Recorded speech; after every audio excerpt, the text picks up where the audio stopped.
셔틀버스를 5시에 기다리고 셔틀버스에 다 이렇게 타요.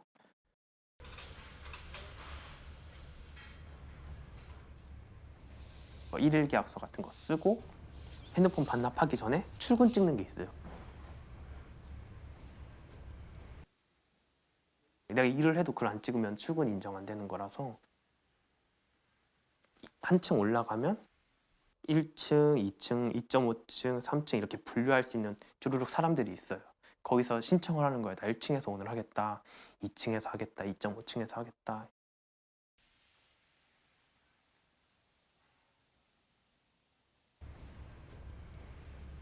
뭐 7시? 이러면 딱 시작되는 거예요. 그 2.5층 가서도 단말기를 내가 또 등록하고 내가 물품을 수령해야 되는지 박스에 넣어야 되는지 그걸 하나씩 가서 찍고 옮겨주면 그게 하나가 끝나는 거죠. 1시간에 한 8개?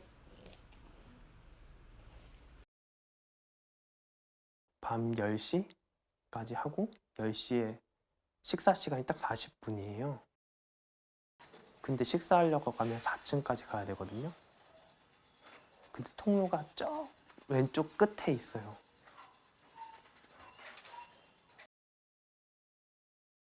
뛰어가야 돼요. 그거 먹고 담배 한 대 피고 다시 2.5층, 뭐 2층, 1층으로 내려가면 40분이 끝나요.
노동에 대한 보상에 대한 노동 환경에 대한 화였거든요. 작업 시간이 거의 10시간 되는데 식사 시간이 40분인데 뛰어갔다 와야 되고 소화기가 비어져 있는 것들도 많았고 다칠 위험이 엄청 많았거든요.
각자 다 노동을 하는 하나의 인간, 내가 사랑해야 될 사람 중 한 명, 누군가는 사랑을 하고 있는 사람으로 보였고, 그런 환경에 대해 이런 것뿐만 아니라 복합적인 게 있고 각각 지켜야 할 것들에 대해서 생각을 하게끔 만들어졌어요.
단순 일이지만 어떻게 보면 또 패턴이 단순화되거든요.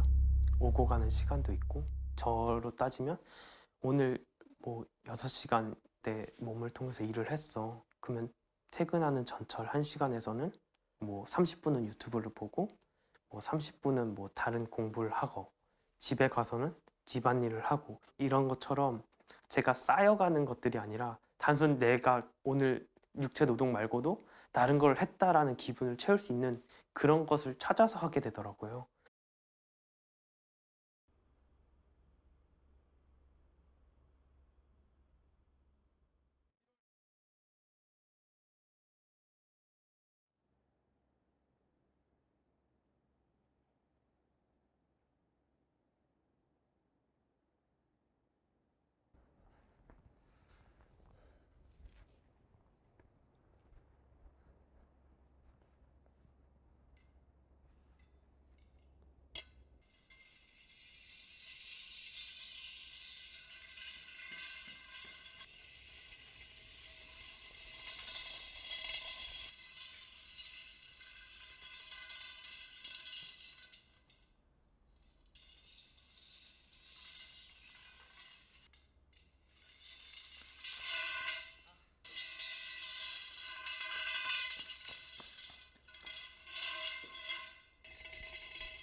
제가 그 전에 2019년도에 정당연관 2회 공연을 했을 때는 다른 사람들에 대한 지켜야 할 것들을 생각해서 인식이 바뀌었다면, 그러면 저는 나는 어떤 것들을 지켜야 하고 그게 어떤 거고 나는 왜 그걸 지키려고 노력을 하고 어떤 노력들을 하고 어떤 인식으로 나는 살아가야 되는가, 그것을 중점으로 고민한 작업인 것 같아요.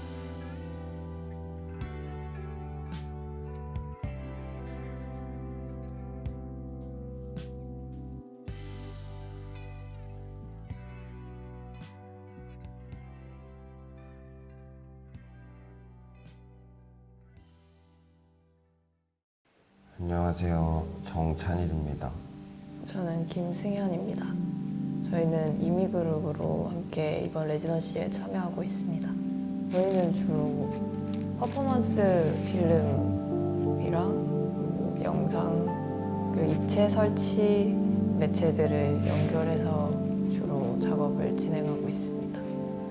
이번에 이 레지던시에서 새로운 지구 행성으로의 이주라는 큰 주제에서 저희는 이주 이후에 남겨진 것들, 자발적으로든 의도치 않았던 간에 원래 있었던 것들이 변화로 인해서 이제 도태된 것이 남겨진 것들에 이제서 시작을 하게 되었어요. 거기서부터 출발해서 생존과 생활을 이제 진화와 도태의 문제가 있고, 또 그것들을 땅, 거주, 집, 주변 환경 이런 이야기들과 연결시키면서 그것들로 이제 영상과 입체를 함께 만들고 있습니다. 남겨진 것들이라는 주제는 사실 저희가 개인적으로 느끼고 생활하면서 조금씩 느꼈던 부분들이 모여서 만들게 됐던 것 같습니다.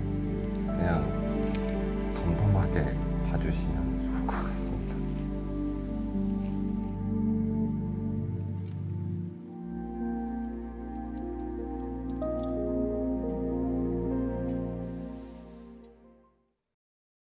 네, 새로운 지구 행성으로의 이주 온라인 리서치쇼 2부 오프닝으로 이미그룹 정찬일 작가가 연출한 다큐멘터리 댄스 필름 정당한 영광을 보셨습니다. 인간이 만들어 놓은 새장 속에 갇힌 새와 또 자본주의 시스템에 갇힌 노동자의 모습을 교차시킨 이 영상을 보면 인간이 비인간 자연을 대하는 태도와 또 사회 하층 계급을 통제하는 태도가 매우 닮아 있다는 것을 느낄 수 있었는데요. 세상과 같은 그 자본주의 시스템 안에서 노동자 개개인이 자신만의 어떤 리듬이나 또 몸짓을 만들어서 일상을 변화시키고 또 그 자본주의적 시간으로부터 이탈함으로써 저항하는 모습에서 굉장한 카타르시스를 느낄 수 있는 그런 영상이었습니다. 오늘 다종민족 지학의 전술들이라는 주제로 진행되는 온라인 리서치쇼 2부에서는 타자성을 범주화해왔던 근대적인 어떤 민족지나 인류학을 거부하는 예술가, 또 과학자, 건축사학자의 전술들을 소개합니다. 이어지는 인터뷰와 강연에서는 숨, 또 호흡 관계로 재난사회를 탐구하는데요. 강민희 작가는 격리 상태에 고립된 인간이 내쉬는 어떤 호흡으로 산수 풍경을 만들어내는 인터랙티브 작업을 선보이고요. 과학기술사회학자인 전치영 교수님은 공기공동체라는 화두를 통해서 신자유주의에 대항하는 과학의 역할을 제시합니다. 또한 건축을 전공한 나혜수 작가는 전치영 교수님의 연구를 반영해서 호흡이 제한될 때 나타날 수 있는 어떤 건축적 특징을 비저너리 건축이라는 방법론으로 표현하였습니다. 세 분의 인터뷰와 강연을 이어서 만나보시겠습니다. 안녕하세요. 강민희입니다. 저는 주로 빛과 공기 같은 비물질 요소를 재료로 탐구하는 설치 미술을 하고 있습니다. 타지에서 겪은 코로나 초기는 마치 한 편의 영화처럼 현실감이 느껴지지 않았는데요. 이때 나의 호흡이 방이라는 공간의 시간에 축이 되어 의심의 여지 없이 존재하는 나만의 세상을 상상하게 되었습니다. 이것을 새로운 지구 행성으로의 이주라는 주제 아래 인터랙티브한 미디어 작업으로 한번 풀어보게 되었습니다. 포스트 코로나 그리고 인류 새 시기를 살아가는 인간의 스스로 내몰린 외로움이란 감정에 주목하며 불안정하고 불완전한 고립감을 밀폐 공간의 공기와 숨의 순환 과정을 통해 추상하고자 했는데요. 숨을 들이마시고 내쉬는 행위를 작품의 상호작용 요소로 하여 관객의 호흡을 데이터화함으로써 공간적으로 가시화되는 작업을 구상하였습니다. 관객은 그들의 숨이 만들어내는 가변적 풍경 속 시공간의 주체가 되어 크리에이터와 디스트로이어라는 신의 역할을 자처하는 4차 산업혁명 인간의 모습을 나타냅니다. 끝으로 디지털 그래픽은 시각적으로 쉽게 소비될 수 있는 경향이 있는데 저는 이번 작업으로서 느린 호흡과 함께 천천히 생성되었다가 사라지는 그런 디지털 작업의 미학적인 부분도 한번 탐구해보고 싶었습니다.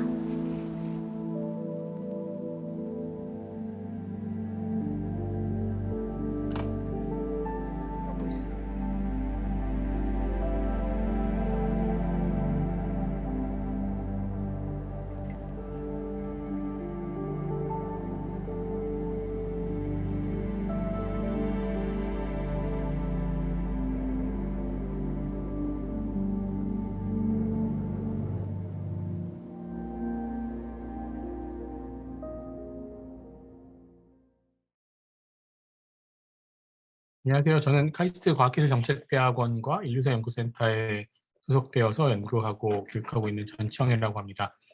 제가 오늘 말씀드릴 주제는 공기에 대한 것인데요. 특히 이제 공기 위기에 대한 것입니다. 혼자 쉬는 숨은 없다라는 어떤 제목을 가지고 말씀드리려고 하는데요.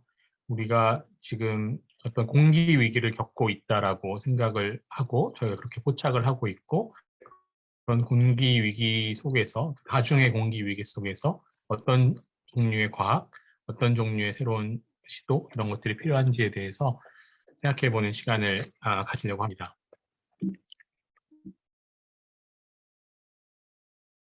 현재 우리가 이루고 있는 호흡 공동체, 저는 지금 우리가 호흡 공동체를 이루고 살고 있다라고 생각을 하는데, 우리가 이루고 있는 호흡 공동체는 적어도 3가지 정도의 공기 재난을 겪고 있습니다. 우리 호흡 공동체의 존립을 또는 호흡 공동체의 유지를 위협하는 3중의 공기 재난이 있다라고 생각을 하는데요. 다 우리가 같이 겪고 있는 것이니까 다 익숙하시리라고 생각합니다. 그중에 첫 번째는 미세먼지에 대한 것이고, 또 하나는 코로나19 감염병이고, 그리고 또 하나는 폭염, 기후위기, 기후변화라고 표현할 수도 있겠지만, 우리가 여름마다 맞이하는 어떤 구체적인 경험, 느낌으로써 폭염이라고 표현을 하고 있습니다. 미세먼지, 코로나19, 폭염이라는 3중의 공기 재난을 우리가 같이 겪고 있고, 또 3가지가 시기가 조금 겹쳤기도 하고 겹치지 않기도 하지만 적어도 이 3가지들이 엇갈려 가면서 재난처럼 발생하고 있고, 또 앞으로도 이 3가지 그리고 또는 새로운 재난들이, 공기 재난들이 추가되어서 일어나리라고 생각합니다. 이런 공기 위기, 공기 재난에 대한 관심은 이제 2019년 또는 2018년 정도에 미세먼지가 심각해지면서 저희의 관심도 시작되었는데요. 여기 보시다시피 2019년 봄쯤 되면 미세먼지가 굉장히 심해졌을 때 숨 쉴 권리, 깨끗한 공기를 마실 권리를 주장하면서 또 정부에 그에 대한 대책을 마련할 것을 촉구하는 시민들의 집회, 이런 것들이 활발하게 열리기 시작했습니다. 그래서 이것이 우리의 어떤 생활 또는 삶 자체를 위협하는 어떤 중대한 위기로서 공기의 문제, 미세먼지의 문제가 등장했습니다. 두 번째, 이제 코로나19는 다들 아시다시피 2020년부터 시작을 한 것인데요. 미세먼지가 약간 어떤 오염된 공기, 더러워진 공기의 문제였다면, 코로나19는 바이러스를 품고 있는 공기를 우리가 서로 같이 나눠 마시면 안 된다는 어떤 그런 것 인식에 바탕하고 있는 공기 재난이라고 할 수 있겠습니다. 기본적으로는 바이러스의 문제지만 결국엔 우리가 숨을 섞어서 살고 있다는 것, 같은 공기를 같은 공간 안에서 같이 숨 쉬면서 살고 있다는 것 때문에 바이러스 전파가 가능해졌다는 것을 깨닫게 되면서, 어떻게 숨을 섞지 않으면서도 같이 살 수 있을 것인가, 바이러스의 전파를 막아내면서 막아내는 어떤 새로운 종류의 공기 습관, 공기 제도, 이런 것들은 무엇인가에 대한 고민이 2020년부터 시작되었습니다. 이건 두 번째 공기 위기라고 할 수 있겠고요. 세 번째 공기 위기는 어쩌면 뭐 더 오래 전부터 시작되었다고 할 수 있지만, 근래 이제 특별히 더 심해진 폭염입니다. 그래서 여름마다 이제 최고 기온을 계속 갱신하면서 이것은 이제 뜨거운 공기를 우리가 모두 다 같이 경험하면서 살고 있는 현상에 대한 것입니다. 그리고 이제 뜨거운 공기를 피해서 어디로 도망갈 수 있을 것인가 라는 질문을 던지고 있긴 합니다. 지금 사진에 보시는 것은 2019년에 서울의 노원구청에서 마련한 무더위 야간 쉼터인데요. 그래서 밤에도 기온이 떨어지지 않아서 견디기 어려운 분들을 이렇게 모셔서 폭염의 밤을 견딜 수 있도록 한 쉼터입니다. 이렇게 3가지 공기 위기가 다 조금씩 다른 원인, 또 조금씩 다른 모습으로 나타나고 있는데, 그런데 이런 공기 위기를 우리가 동시다발적으로 겪어내고 있다는 사실만은 분명한 것 같습니다. 이런 공기 위기 속에서 우리가 사회적인 관계들을 어떻게 재구성해야 하고 또는 해나가고 있고, 또 그와 연결되는 과학적 지식은 또 어떻게 새롭게 말을 만들어내고 재구성해야 되는가에 대해서 관심을 가지고 있습니다. 이렇게 삼중의 공기 위기는 무엇보다도 어떤 공동체의 위기가 되고 있습니다. 공기 위기가 있다는 것은 우리가 숨을 같이 쉬는 것, 어떤 공유하고 있는 공간에서 숨을 나눠 쉬는 것이 점점 더 어려워지는 현상이라고 할 수 있겠고요. 우리가 모여서 같이 숨 쉬지 못한다는 것은 곧 공동체의 존속을 가능하게 하는 활동들을 더 이상 잘 하지 못한다는 것을 의미하기도 합니다. 그렇게 봤을 때 우리가 예전에는 공기라는 것은 영원 불변한 어떤 자연의 것이고 우리는 그 안에서 그 공기가 제공해주는 어떤 조건 안에서 어떤 사회적인 것을 관계를 만들어가면서 살아간다고 생각을 했었는데, 그러니까 공기는 변한치 않은 조건이고 그 위에서 어떤 사회적인 관계들을 변화시켜 나가면서 새롭게 만들어가는 존재라고 생각을 했었는데, 이제는 이런 공기의 변화 자체가 우리의 사회적인 관계에 영향을 미치고 공기의 조건이 사회적 관계를 재구성한다는 점에서 이 숨을 쉬는 것, 또 같이 호흡하는 것 자체가 우리의 사회적 활동 또는 사회적 존재의 근본을 이루고 있다는 것을 비로소 깨닫게 되고 있습니다. 그래서 제가 그 호흡 공동체라는 책에서 썼듯이 우리는 인간의 사회적 활동이 공기를 뒤흔들고 그렇게 흔들린 공기가 다시 우리의 사회적 관계를 뒤흔드는 그런 순환에 휘말려 있다고 할 수 있겠습니다. 그래서 사회가 공기로부터 분리된 것이 아니라 사회는 공기를 통해서, 그러니까 공기의 조건에 대응하면서만 지금의 사회일 수가 있고, 공기도 사회를 통해서만, 즉 인간의 활동과 관계를 통해서만 지금의 공기 상태에 이르게 되는 것입니다. 그래서 공기가 사회를 만들고 또 사회가 다시 공기를 만드는 그런 순환적인 관계에 우리가 놓여 있습니다. 그런 점에서 공기를 지금까지 주로 어떤 자연의 매질로 이해했다면, 이제는 자연의 매질인 동시에 사회의 매질이라고도 함께 받아들여야 할 것 같습니다. 이렇게 공기 위기에 대응한 호흡 공동체가 구성하고 있는 사회적 관계라는 것은 다른 말로 하면 공기 관계라고 할 수가 있겠습니다. 즉 우리가 사회를 이루어서 산다고 할 때, 그 사회적 관계를 맺고 있다고 할 때 그것의 상당 부분이 어떻게 구성원들이 공기를 나눠 마실 것인가의 문제로 치환될 수도 있을 것 같습니다. 공기 위기 속에서 사람들이 공기를 나눠 마시는 양식을 새롭게 정의해야 하는 문제가 발생하고 있고요. 그를 위해서 공기에 대한 새로운 지식, 주로 과학 지식이 되겠고, 또 공기를 다루는, 공기를 관리하는 테크놀로지, 또 공기에 대한 제도, 규범, 새로운 윤리, 이런 것들이 필요로 해졌고 또 등장하고 있습니다. 공기를 나눠 마시는 양식을 설정하기 위한 지식, 테크놀로지, 제도, 규범, 윤리, 이런 것들을 통틀어서 공기 관계의 설정의 문제로 저는 보고 있습니다. 그래서 어떤 공기를 누구와 나누어 마시느냐 하는 것이 우리의 모든 사회적 활동과 심지어 정치적 행위의 중심이 되고 있습니다. 또 이것이 어떻게 보면 조금 더 긴 차원에서 인류세적인 조건이라고 할 수가 있겠고, 인류세의 인간이 만들어낸 어떤 공기의 조건이 다시 인간 사회를 구성하고 조직하는 방식을 변화시키고 있다고 할 수 있겠습니다. 이런 공기 위기 속에서 어떤 두 가지 서로 다른 태도를 포착할 수가 있었는데요. 우리가 공기를 다루는 방식입니다. 또 공기를 대하는 태도이고, 공기와 어떤 관계를 맺으면서 살 것인가에 대한 태도의 두 가지 모습이라고 할 수가 있겠습니다. 그 중에 하나를 각자 도생의 공기 관념이라고 볼 수가 있고, 또 하나를 공동체 공기 관념이라고 볼 수가 있겠습니다. 첫 번째는 공기를 알아서 해결해야 하는, 알아서 해결하고 살아남아야 하는 어떤 그런 것으로 보는 것이고, 두 번째는 공기를 공동체가 공유하고 있는 공동의 재산으로 생각을 하고, 그것을 관리하고 돌보고 하는 것도 공동체가 같이 맡아야 될 역할이라고 보는 관념입니다.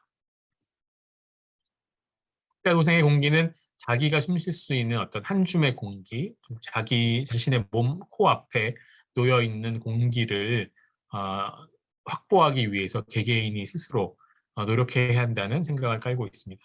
즉, 내 한 몸을 감쌀 수 있는 어떤 가상의 공기 주머니를 만들어내고 그 안에서 편하게 숨을 쉬기 위한 노력을 각자 알아서 하라는 것이고 또 그렇게 하기 위한 여러 가지 제품과 기술들을 개발해내고 판매하는 것까지를 포함하는 개념입니다. 즉, 각자 자기가 들어갈 공기 주머니를 알아서 마련하는 것이기 때문에 공기 문제가 발생했을 때, 공기 위기가 발생했을 때 그에 대해서 사회의 집합적인 변화를 노력을 기대하기보다는 개인의 재력이나 또는 개인의 노력에 의존해서 자기가 숨쉴 공기를 만들어내라는 또는 만들어내는 것이 마땅하다는 그런 생각입니다. 이것이 그 미세먼지와 코로나19 또는 이제 폭염에까지 여러 가지 공기 위기에서 어떤 공통적으로 발견되는 하나의 경향이라고 할 수가 있겠습니다.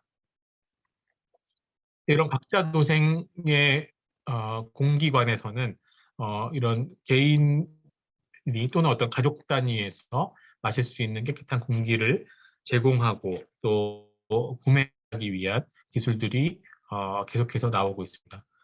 미세먼지 문제가 심각해지면서 이런 식으로 깨끗한 공기를 제공하는 기술들에 대한 관심이 높아졌고 그와 관련된 제품과 서비스도 굉장히 많이 등장했습니다. 심지어 이렇게 목에 걸고 다니는 휴대용 공기청정기도 많이 소개되었는데요. 이것이 어떤 각자 도생의 공기를 아주 선명하게 보여주는 사례라고 하겠습니다. 즉, 내 얼굴 앞에 내 코에 놓인 공기만이라도 깨끗하게 만들어서 나의 건강을 지켜내겠다는 의지를 표현하고 있고 또 그런 의지를 활용하고 있는 기술과 제품이라고 할 수가 있겠습니다. 또는 깨끗한 공기를 이렇게 제품의 형태로 만들어서 이것을 구매해서 이것을 이제 들이마심으로써 결국 또 내 한 몸이 좀 편안하게 활용할 수 있는, 마실 수 있는 공기를 마련하겠다는 어떤 그런 노력이 이런 지리산 청정 공기캔이라는 제품에도 반영되어 있습니다. 현재 우리가 이제 지난 몇 년간 모든 가전제품이 다 이런 미세먼지 대응 제품으로 새롭게 전환되었는데요. 그래서 여기 이런 광고에 나와 있는 것처럼 미세먼지 문제를 해결하는 데 도움을 주는 각종 제품들을 구비하면 그리고 그것으로 집을 가득 채우고 나면 적어도 나와 내 가족이 마실 수 있는 한 줌의 공기, 하나의 작은 가상의 공기 주머니를 만들어낼 수 있다는 생각이 이 광고에 담겨 있습니다. 이제 미세먼지에서 시작된 그런 각자 도생의 공기 기술들이 코로나19 시대의 요구와 겹쳐지면서 이런 방식으로 교회 같은 곳에 설치하는 대형 공기 청정기 이것이 미세먼지도 막아주고 바이러스도 막아준다는 식으로 미세먼지와 코로나19를 결합해서 그에 대응할 수 있게 해주는 공기 기술로 등장하고 있기도 합니다. 지금까지 보신 것처럼 각자 도생의 공기는 어떤 공기 전체, 이 공동체 전체의 공기를 관리하기 위한 노력에 집중하기보다는 발생하고 있는 공기 위기의 실체를 빨리 인정하고 그것으로 거기에서 살아남기 위해서 각자가 마실 수 있는 공기를 최대의 노력을 다해서 마련해내자는 그런 시도를 담고 있습니다. 그게 대비되는 개념으로서 이제 공동체의 공기는 그렇게 각자 도생하는 방식으로서는 공기 문제에 대한 대응이나 해결이 가능하지 않고 결국 이 공기를 우리가 함께 숨쉬는 것이라고 생각해야만 한다는 그런 관점입니다. 그래서 함께 숨을 쉴 수 있도록 해야만 결국 개인의 생명과 생계, 좀 안전도 도모할 수 있다는 공기 관점이라고 할 수 있겠습니다. 이렇게 공기를 공동체가 공유하는 것으로 어떻게든 함께 숨 쉴 수밖에 없는 것으로 생각하게 되면 그 공기 문제에 대응하기 위한 우리의 노력도 공적인 기관과 제도를 통해서 이루어지게 되고 그렇게 해서 생산해내는 공적인 지식과 기술이 투입되게 됩니다. 그래서 이런 공적인 수단, 공적인 지식을 통해서 이해하고 관리하는 공기가 공동체 공기라고 할 수 있겠습니다. 아까 보신 가전제품이나 다른 여러 가지 제품들에 비해서 이렇게 공동체 공기 전체를 이해하고 관리하려는 시도는 당연히 더 어렵고 느릴 수밖에 없고 깔끔한 해결을 약속하지 못합니다. 그렇지만 그래도 공동체의 이런 모두의 공기 위험을 완화하기 위해서 이런 공적인 기관 그리고 공적인 지식이 할 수 있는 역할이 있고 또 그것을 추구해야 한다는 것이 공동체 공기라는 개념 속에 들어 있습니다. 공동체 공기를 이해하고 관리하기 위한 어떤 과학의 역할에 저는 주목하고 있는데요. 특히 이런 공기 위기 속에서 우리가 과학 지식을 대하는 방식, 또 과학 지식을 생산해내고 활용하는 방식에 어떤 변화가 필요하다고도 생각을 해봅니다. 지금까지 없었던 것은 아니지만 앞으로 조금 더 이런 공기 위기에 대응하는 과정에서 필요한 새로운 종류의 또는 새로운 성격의 과학을 우리가 조금 더 주목하고 그를 위해 어떤 지원을 하고 공동의 집합적인 노력을 기울이는 것이 필요하지 않을까 합니다. 그렇게 새롭게 필요한 공기과학의 세 가지 사례로서 공공의 과학, 돌봄의 과학, 그리고 현재의 과학을 들고 있습니다. 이런 적어도 세 가지 성격의 과학들이 우리에게 더 많이 필요하고 특히 이제 위기를 겪는 중에서 이런 새로운 방식의 과학들이 조금 더 많이 실천되어야 한다고 생각합니다. 첫 번째는 공공의 과학은 현재 공기 위기를 어떤 개인의 생존 문제뿐만 아니라 이것을 공동의 의제로 인식하고 이에 대응하는 공적인 자원으로서 과학을 활용하자는 것입니다. 공공재로서의 과학을 뜻하는 것이고요. 두 번째 돌봄의 과학은 그런 위기 속에서 어떤 곳이 또는 어떤 사람들이 가장 먼저 무너지는지에 주목하고 그곳과 그 사람들을 살피기 위한 과학입니다. 그래서 어떤 새로운 혁신적인 것들을 만들어내는 과학보다는 기존에 있는 우리 공동체 또는 사회에서 약한 곳을 찾아내고 구멍을 메꿔주고 또 그래서 붕괴하지 않도록 떠받쳐주는 역할을 하는 그런 종류의 과학 지식 또 과학적인 실천 것이 필요하겠고 그것을 돌봄의 과학이라고 부르고 있습니다. 세 번째 현재의 과학은 어떤 면에서는 뭐 영원 불변의 진리를 추구하는 과학 활동을 우리가 할 수도 있겠지만 또 그리고 그런 과학 활동에 많은 가치가 있겠지만 이런 닥쳐오고 있는 위기 또 이미 닥친 위기를 직시하고 그 위기의 본질 또는 현상을 파악하기 위해서 위기를 따라다니면서 현재 만들어지고 있는 현재 발생하고 있는 사실을 추적하는 과학을 뜻합니다. 지금 위기 속에서 항상 변화가 빠르게 발생하고 있고 우리가 알지 못했던 것, 겪지 못했던 것들이 새롭게 생겨나고 있기 때문에 그것들을 빠르게 쫓아다니면서 관찰하고 분석하고 그것에 대한 새로운 지식을 만들어내 축적하는 것이 필요하다고 생각을 하고요. 그것이 어떤 영원 불변의 진리를 추구하는 과학 활동과 반드시 반대되는 것은 아니지만 약간 구별하기 위한 목적으로 그것을 현재의 과학이라고 현재 주목하는 과학이라고 부르고 있습니다. 이것 역시 반드시 어떤 새로운 제품이나 서비스를 만들어내는 또 세상을 깜짝 놀라게 하는 혁신을 지향한다기보다는 위기 속에서 어떤 평온을 유지해주는 역할, 사람들의 일상을 지켜주는 역할을 하기 위한 하는 그런 과학이라고 할 수가 있겠습니다. 그렇게 해서 이 공동체의 공기를 함께 다루기 위한 과학으로서 공공의 과학, 돌봄의 과학, 현지의 과학 이렇게 세 가지를 제안하고 있습니다. 이 세 가지 과학의 사례를 조금씩만 더 말씀드리고 싶은데요. 공공의 과학은 아까 보여드린 어떤 미세먼지 대응 가전제품이라든가 공기 캔이라든가 이제 그런 것들과는 조금 다른 방식으로 미세먼지에 대응하는 과학입니다. 이것은 한국과 미국의 연구자들이 수백 명 모여서 수년에 걸쳐서 여러 해에 걸쳐서 함께 설계하고 함께 준비해서 실행하는 이제 공기질 측정 활동인데요. 그 코러스 AQ라고 부르는 그 프로젝트의 한 장면을 보여주고 있습니다. 이것은 그러니까 내 몸 주위의 공기만을 다루는 것이 아니라 한반도 전체의 공기를 연구 대상으로 삼는 거대한 규모의 과학이고 많은 사람들이 많은 돈을 들여서 오랜 시간을 들여서 함께 추진해야만 가능한 과학입니다. 왜냐하면 그것이 이제 한반도 전체의 공기를 이 연구와 분석의 대상으로 삼고 있기 때문인데요.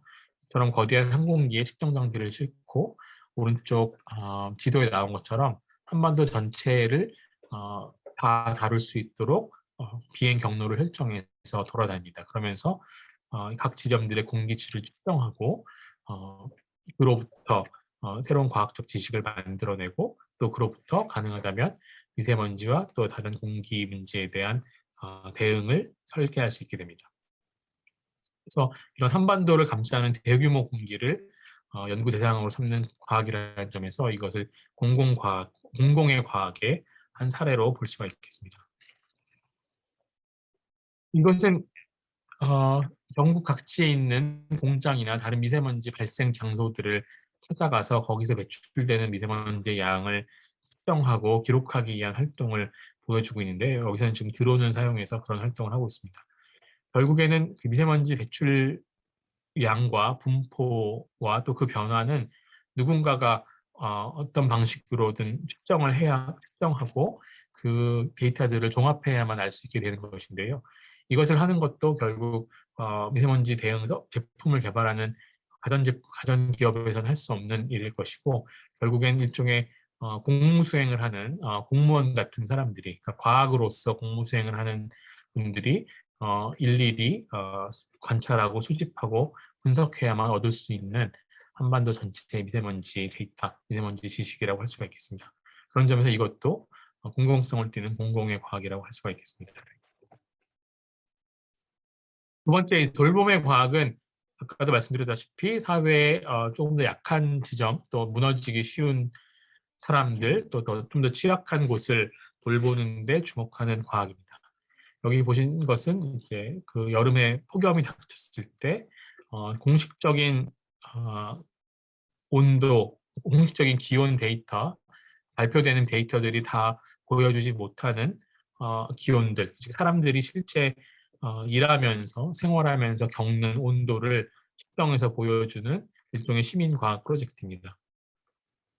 공식 발표되는 온도와는 차이가 있을 수밖에 없는데요.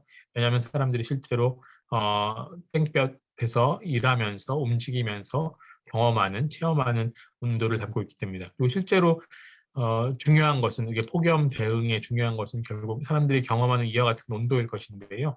이것을 또 다 기록하고 또 포착해내는 것은 쉽지 않은 일이라서 이 경우에는 지금 언론사와 또 시민단체에서 같이 결합해서 이런 온도에 대한 데이터를 생산해내기 위한 작업을 했습니다. 그래서 시민들 자체가 어떤 폭염의 센서가 되어서, 온도 센서가 되어서 온도계를 매달고 다니면서 이런 데이터를 생산해내는 것이죠. 그런 점에서 이것이 일종의 돌봄의 과학으로 향하는, 그러니까 이렇게 쌓인 데이터들을 가지고 우리가 폭염 속에서 일하는 사람들의 조건을 어떻게 바꿔야 하는가에 대한 정책으로 이어질 수 있다는 점에서 돌봄의 과학의 예시가 될 수 있겠습니다.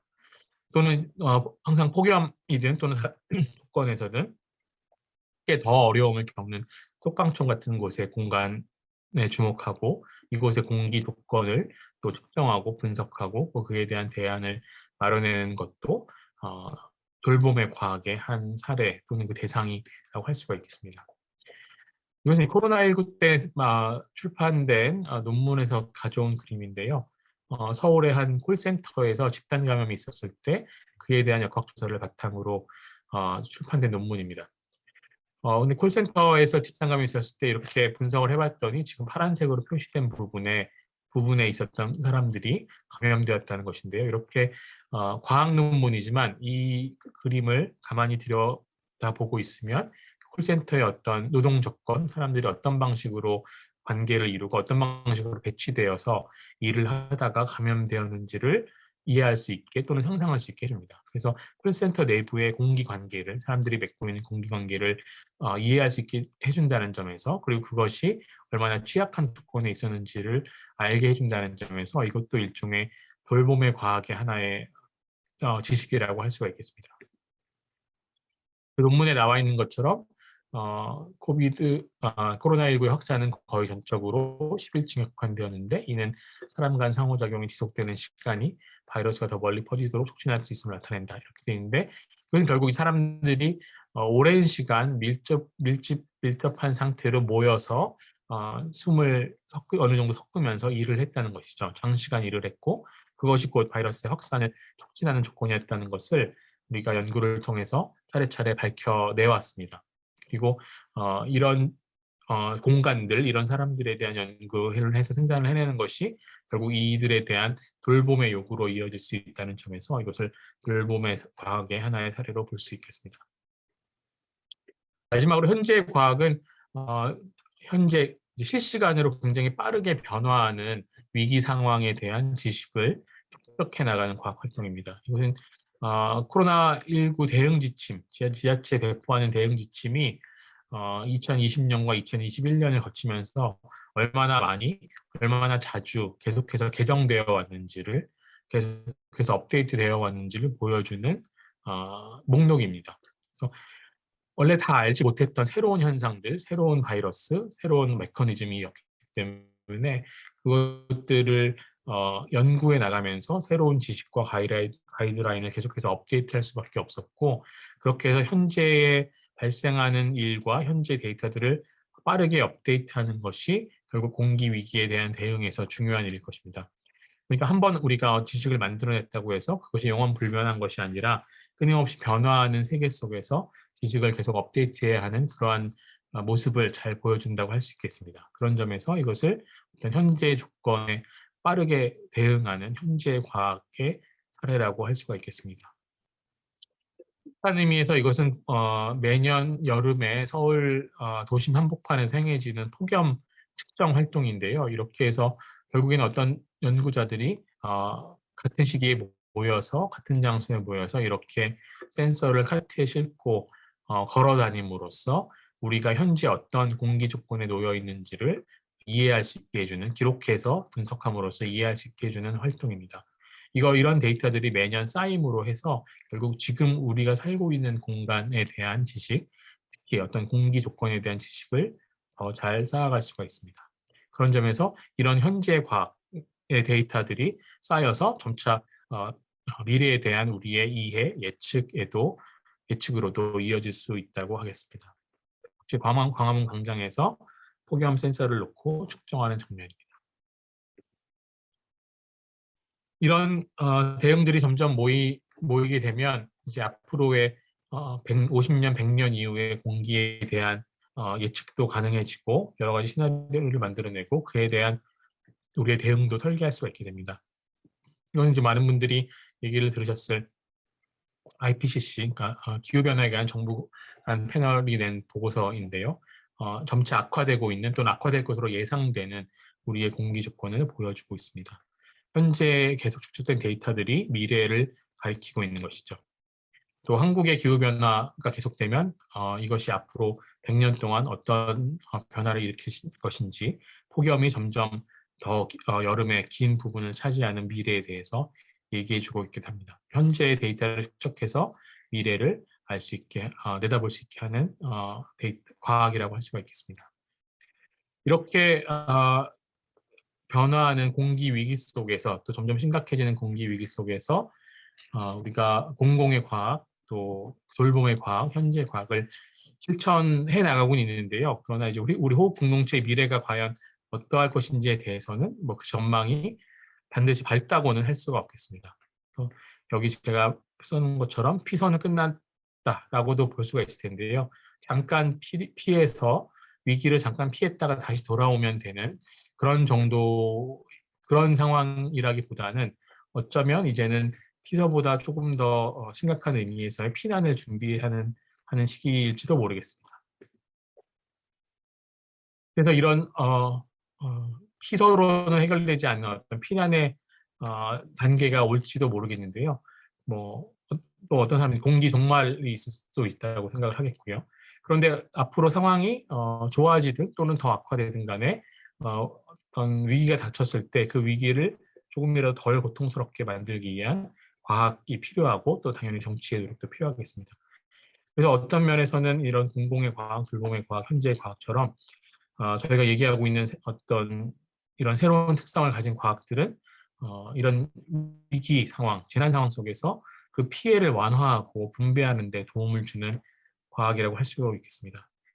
우리가 흔히 가지고 있는 과학에 대한 이미지와는 좀 다른 것이겠죠. 새로운 것을 창출해내고 조금 더 많은 편리, 풍요, 이익을 창출해내는 과학에 비해서 여기서 얘기하고 있는 과학은 어떤 위기 속에서 피해를 조금이라도 완화시키고 조금이라도 분배할 수 있는 그런 과학이 되겠습니다.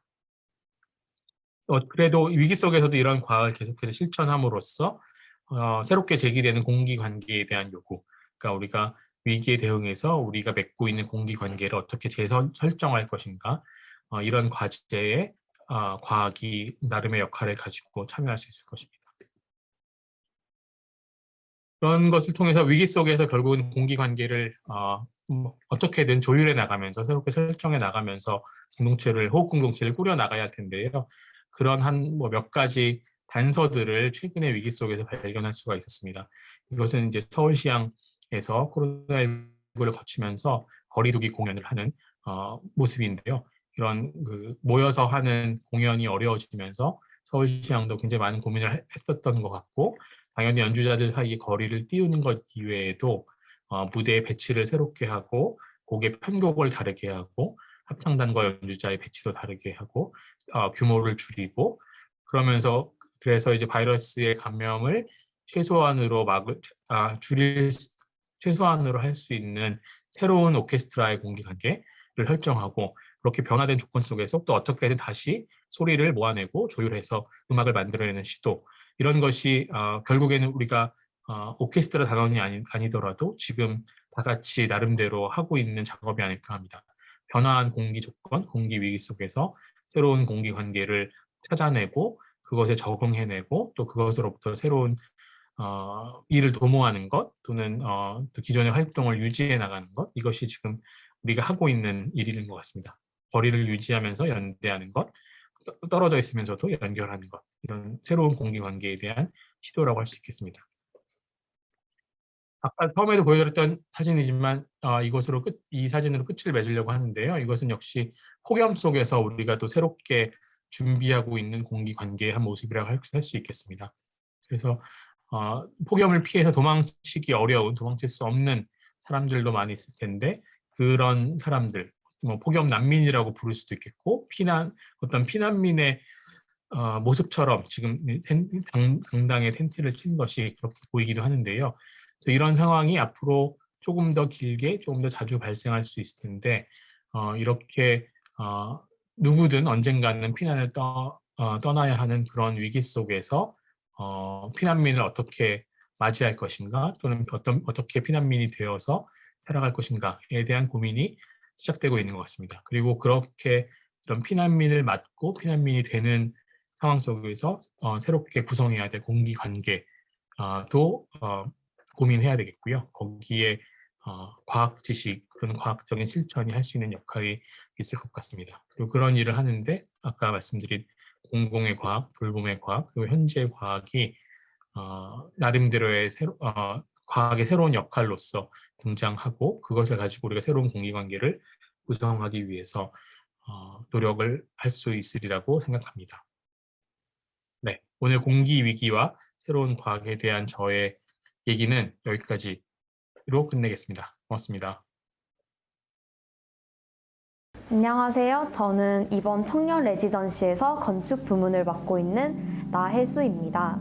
제가 제안하는 새로운 행성에는 호흡이 제한된 미래를 바탕으로 구상이 되어 있습니다. 인간이 자유로운 호흡을 하지 못하게 되면 계급이 생겨나게 될 수도 있고, 제한된 공간이나 시간 속에서 활동을 하게 될 수도 있습니다.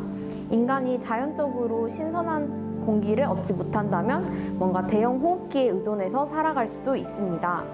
저는 이렇게 발생 가능한 여러 가지 현상들을 하나의 아파트먼트에 극적으로 표현을 해보고 그 안에서 살아갈 수밖에 없는 인간을 표현해냈습니다.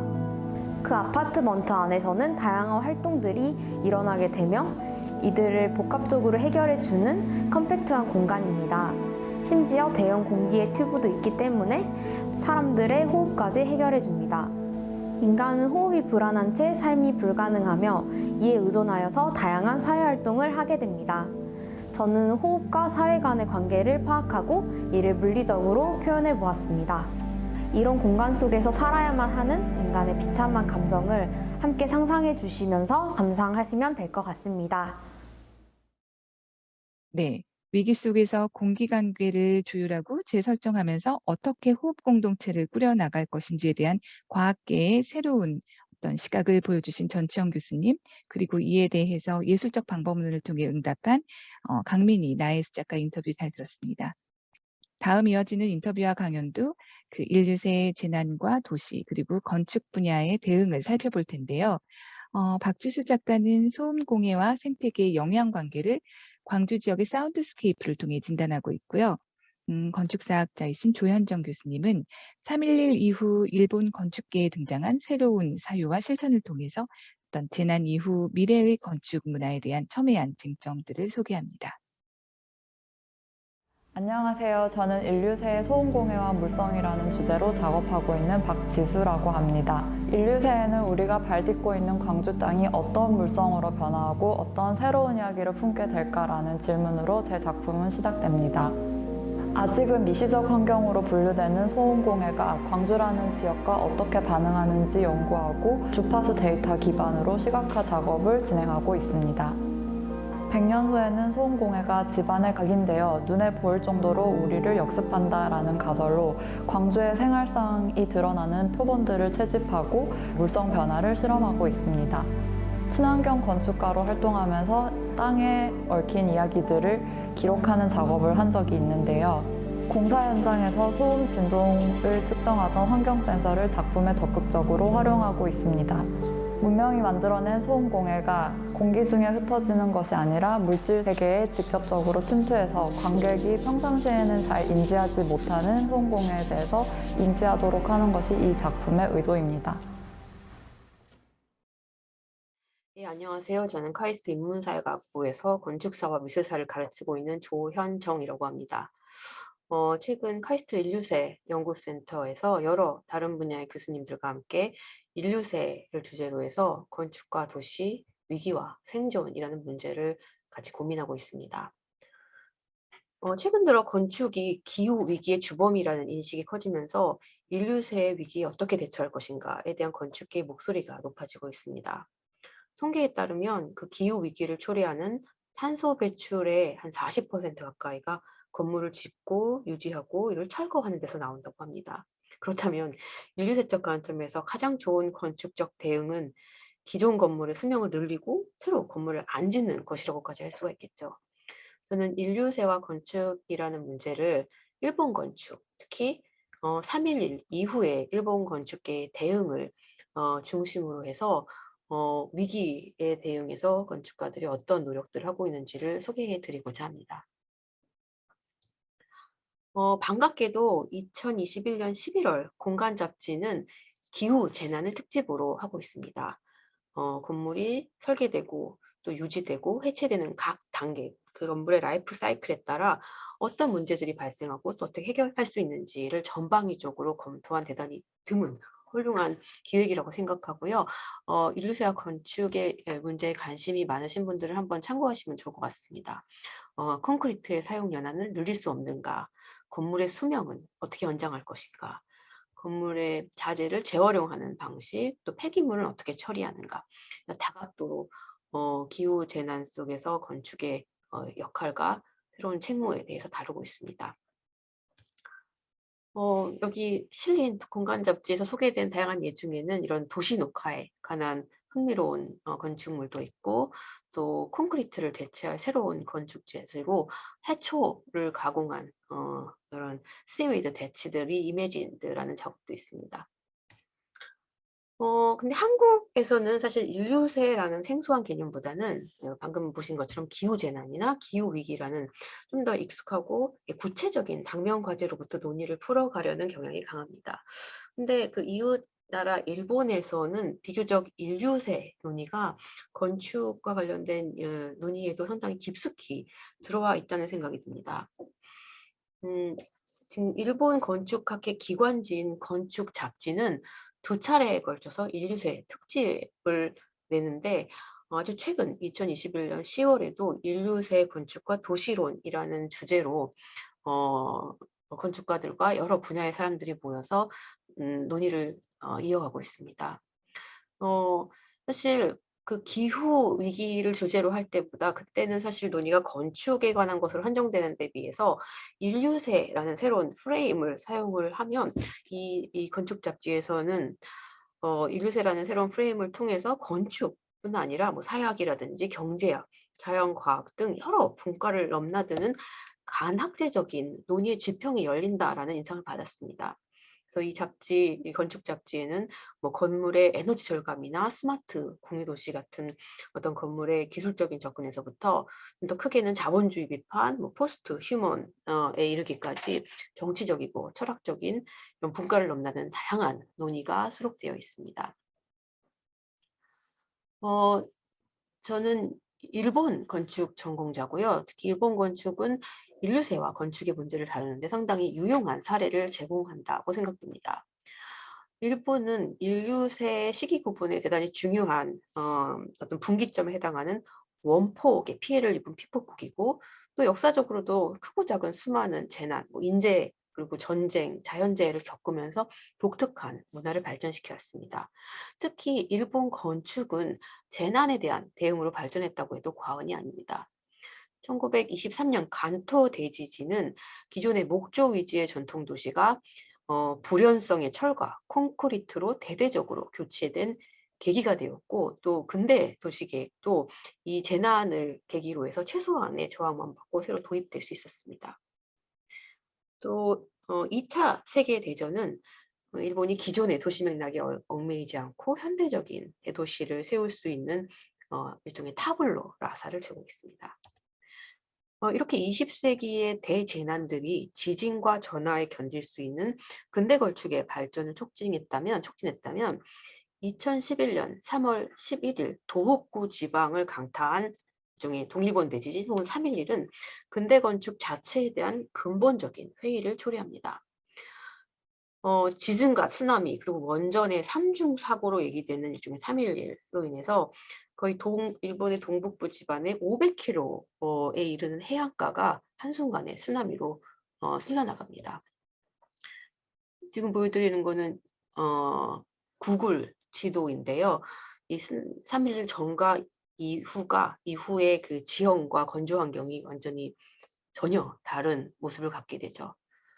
이 3.11은 일본 사회에 엄청난 충격을 가지고 왔고 일종의 패러다임 전환을 알려주는 사건으로 인식되었습니다. 특히나 이 건조 환경의 구축자로서 건축가들의 충격은 이루 말할 수가 없었죠.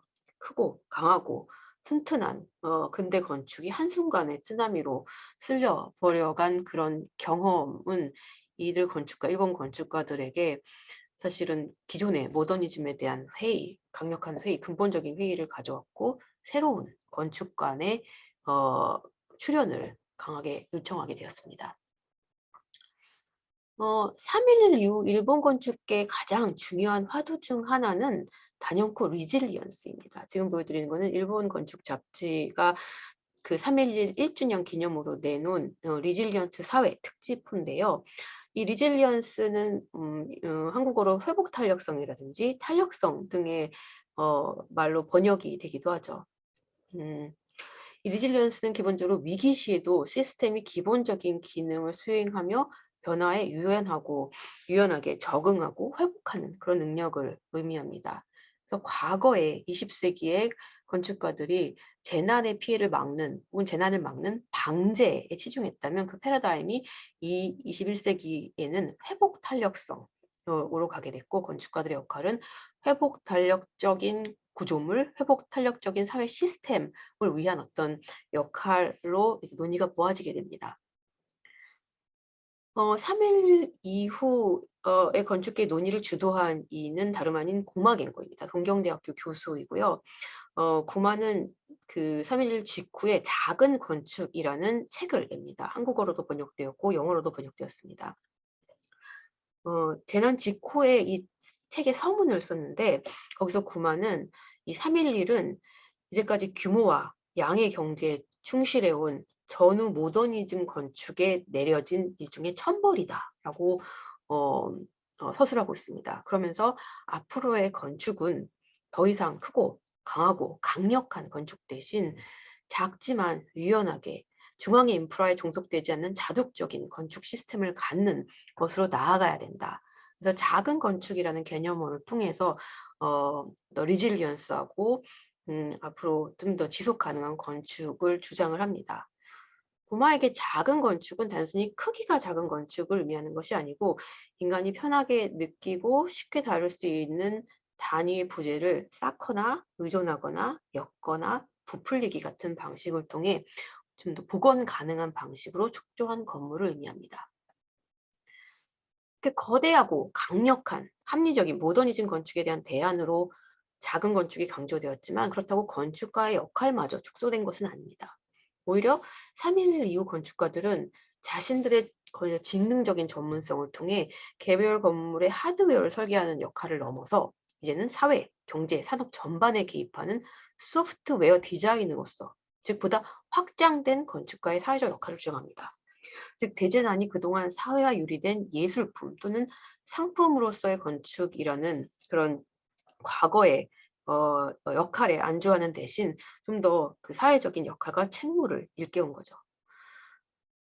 건축가들은 재난 부흥의 목표를 단순히 파괴된 건조 환경의 재건이 아니라 보다 회복 탄력적인 사회 건설이라는 점은 분명히 있고 이 피해 지역, 도호구의 피해 지역이 일본의 다른 도시에 비해서 고령화라든지 인구 감소, 그런 산업 시설의 낙후가 심각한 곳이었기 때문에 이 지역 자체를 보다 회복 탄력적이고 살기 좋은 살만한 곳으로 바꾸는데 건축가들이 역할을 해야 한다고 입을 모으게 됩니다. 3.11 이후 건축가들의 대응을 좀 살펴보면요. 사실 이들은 공식적인 재건 활동과 부흥 사업에 초대받지는 못합니다. 그 공식적인 재건은 거대 건설회사의 몫입니다. 이들은 계속적으로 땅을 파고 더욱더 그 높은 방파제를 쌓고 하면서 건설 경기를 부양했죠. 대신 건축가들은 자원봉사라든지 아니면 자문의 역할로서 보다 인도주의적인 차원에서 개별적으로 이 재난 이후에 적극적으로 대응합니다. 지금 보여드리는 것은 반시계로가 대피소에 머물게 된 피해 주민들이 최소한의 사생활을 갖게끔 제공한 일종의 쉘터이죠. PPS4라고 해서 하이테크한 건물이 아니라 그 사람들이 자원봉사자나 거주민이 그냥 셀프 빌드가 가능하게끔 한 단순한 종이 구조물입니다. 반은 3.11 이후의 활약에 힘입어 사실 2014년에 프리츠커상 수상자가 되기도 합니다. 3.11 이후 가장 일본 내외적으로 큰 관심을 모은 건축적인 대우로 이 모두를 위한 집 프로젝트를 들 수 있습니다. 이 모두를 위한 집은 이토 토요, 구마겐고, 야마모토 리켄, 나이토 히로시, 세지마 카즈오 같은 국제적으로 영향력 있는 건축가들이 조직한 일종의 자원봉사 모임이고 이제 스타 건축가들이 한자리에 모여 건축의 사회적인 책무를 강조하며 재난 복구와 이 부흥 사업에 건축가들의 참여를 촉구했습니다. 이들은 가설주택 단지에 이 피해 주민들이 친교를 나눌 수 있는 일종의 쉼터인 모두를 위한 집을 국내외의 성금과 자원봉사, 후원에 힘입어 여러 채를 선보입니다. 그중에 이거는 이토 토요 팀이 리쿠젠 다카에 세운 모두를 위한 집입니다. 중에 공동체의 상징적인 구심점이자 재건의 의지를 표상하는 강력한 시각적 아이콘으로 기능합니다. 이 재료에 좀 주목을 할 필요가 있는데요. 사실 이토라고 하면 대단히 첨단 소재와 하이테크한 디자인으로 잘 알려진 건축가이지만 이 작업에서는 나무, 그것도 이 지역에서 염해로 이 쓰나미 피해로 말라 죽은 지역의 삼나무를 재활용해 만든 단순한 목조 구조물입니다. 내부도 사람들이 불 앞에 둘러앉아 친교를 나눌 수 있는 단순한 쉘터로 구성했고 이 모두를 위한 집을 위한 드로잉을 보시면 이 이토의 지향은 자연과 조화롭게 공존하는 일종의 원시적인 은신처, 즉 중심을 고정시키고 주위를 에워싸움으로써 구획을 확정하는 것을 일종의 건축의 본연의 어떤 모습으로 보고 이런 단순하고 원초적인 건축 행위를 모두를 위한 집의 하나의 원형으로 제시합니다. 즉 되게 목가적이죠. 벚꽃이 흐드러지는 풀밭에서 서로 함께 먹고 마시는 이런 목가적인 장면이 근대의 다양한 오염에서 떨어져 있는 어떤 이제 이상향으로 제시됩니다. 또 전통과 결부된 평화롭고 유기적인 원시 공동체에 대한 상은 디자인, 또 시공, 그리고 그것을 이용하는 전 과정에서 강조되는데요. 설계 단계에서부터 주민들의 의견을 적극 청취해서 이들의 필요를 디자인에 반영하고 또 지역 사회의 봉사자들의 협업을 이끌어내며 건물을 완성했고 완공 후에는 전통 의례를 치르고 음식을 나눠 먹으며 축제를 벌입니다. 즉 갈등과 이견이 없는 이런 공동체, 이 원시 공동체에 대한 일종의 판타지인데 이것은 사실은 일본의 근대에 대한 비판, 전후 일본을 지탱해온 과학기술, 사회 진보, 일종의 성장, 신화에 대한 회의와 다 있다고 생각됩니다. 어떤 건축가들은 좀 더 실질적으로 피해를 입은 피해지의 주민들의 그 주거 환경을 개선하는 작업에 참여를 합니다. 즉 응급 가설 주택의 건조 환경을 개선하는 작업인데요.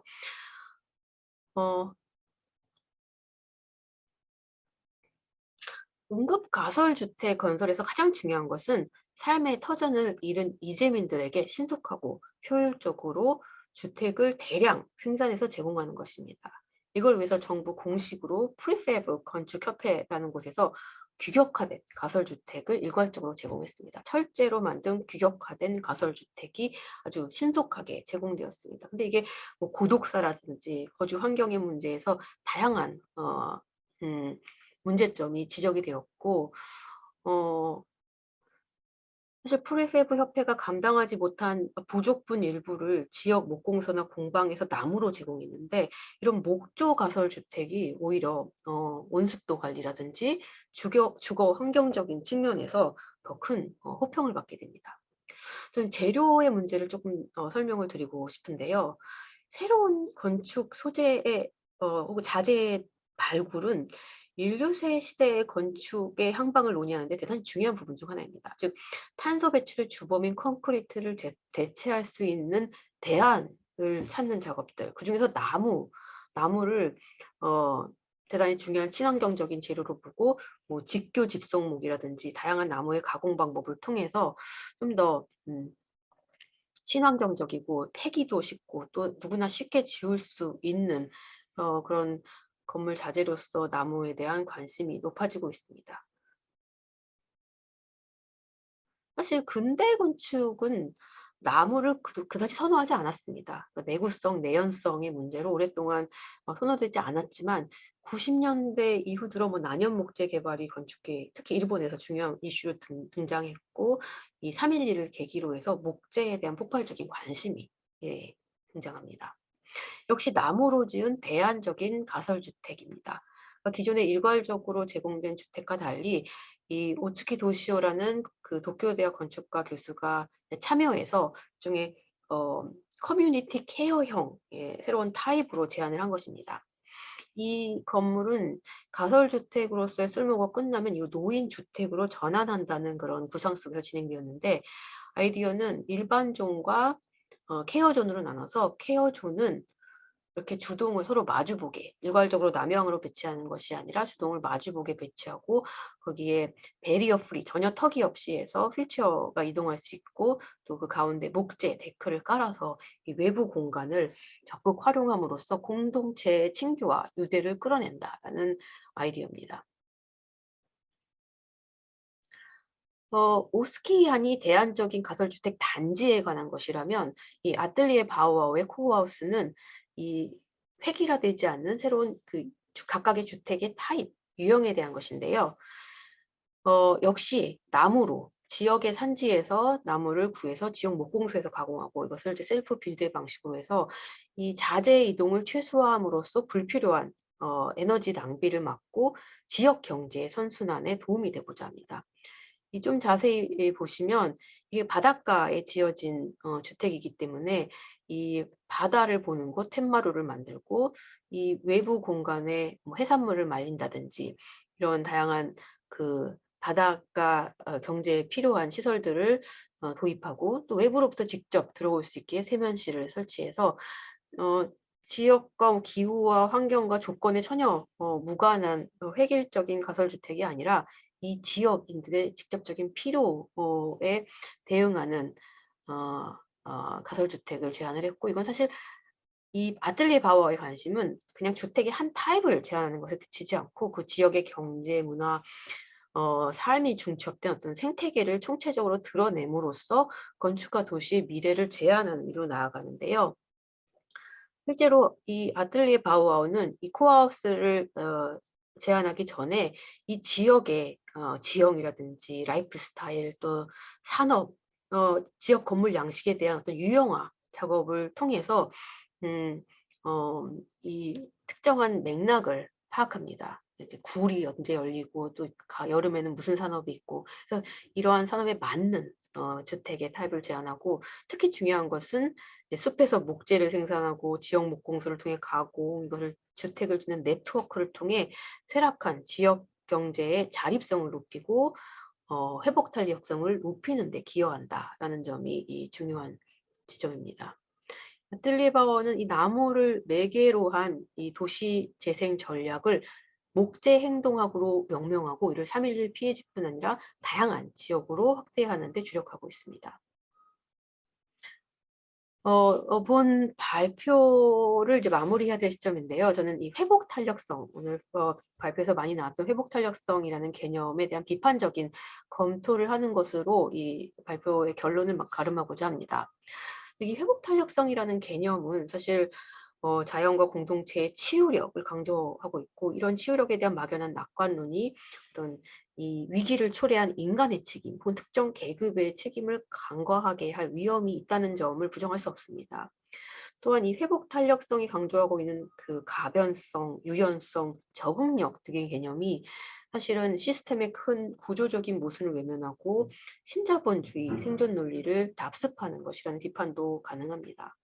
그럼에도 불구하고 인간과 건축, 자연을 거대한 유기체로 보고 그 쇠퇴와 소멸, 재생의 과정을 강조한 이 순환론적인 세계관은 우리가 오랫동안 신봉해온 모더니즘의 단선적인 기계론적인 접근을 넘는 대담한 사유와 상상을 가능케 한다라고 생각하고 거기서 우위를 찾을 수 있지 않나 싶습니다. 네, 감사합니다.